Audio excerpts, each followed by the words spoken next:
Everyone, আসসালামু আলাইকুম। সবাই কেমন আছেন? আশা করি সবাই ভালো আছেন। আমি আলহামদুলিল্লাহ ভালো আছি। আজকে চলে আসলাম মাদারীপুর নিরাময় ক্লিনিকে।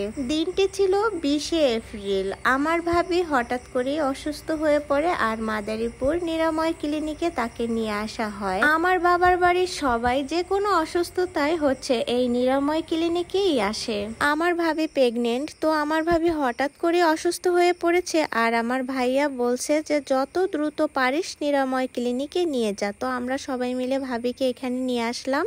আমাদের যত গাইনি বিষয়ে যে প্রবলেমগুলো হয়, এই জন্য আমরা যে ডক্টর দেখাই তার নাম রুনিয়া বেগম আলো। তো আজকেও সেই ম্যাডামের কাছে চলে এসেছি আমার ভাবিকে নিয়ে। অনেক চেকআপ চলতেছিল আর ভাবি তো খুবই অসুস্থ হয়ে পড়েছে। যাই হোক, ভাবিকে স্লাইন দেওয়ার জন্য বেডে নিয়ে আসা হয়েছে।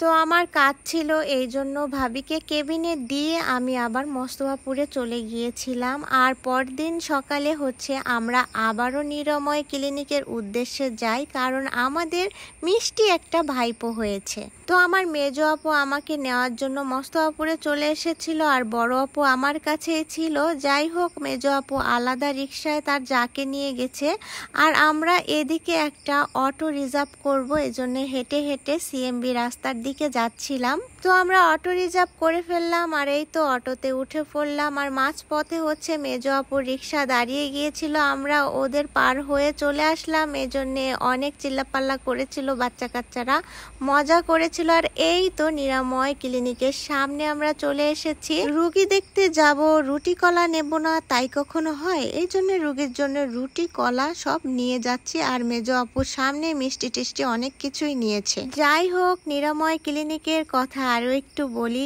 এই ক্লিনিকেই আমার মেয়ে সিজারে হয়েছে, আমার রুহানা পাখি। রুহানার কথা কি বলবো, রুহানা তো হয়েছে এখানে আমার বড় আপুরও সিজার হয়েছে, মানে নুসরাত। আমার এই যে ভাগ্নিটাও এখানে সিজারে হয়েছে।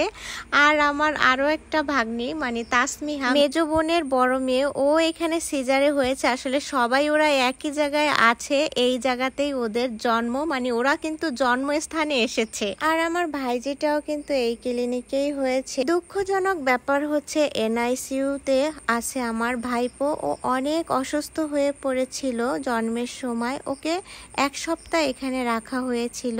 ওই তো দেখতেই পারছেন গ্লাসের ভিতরে আমার ভাইপোটা। এখন আলহামদুলিল্লাহ ও সুস্থ আছে। তো ভাইপোকে দেখে আমরা সবাই আবার বাসার উদ্দেশ্যে রওনা দিলাম। আমার ভাইপো হয়েছিল 20শে এপ্রিল রাত 2টা 20 মিনিটের সময়। তো নেক্সট ভিডিওতে দেখাবো ভাইপোকে আনতে যাচ্ছি সেই ভিডিও। তো এই ভিডিওটি পার্ট 1 হিসাবে ছেড়ে দিচ্ছি। পার্ট 2 দেখার আমন্ত্রণ জানিয়ে এখানে আমার ভিডিওটি শেষ করছি। সবাই ভালো থাকবেন, সুস্থ থাকবেন। আল্লাহ হাফেজ।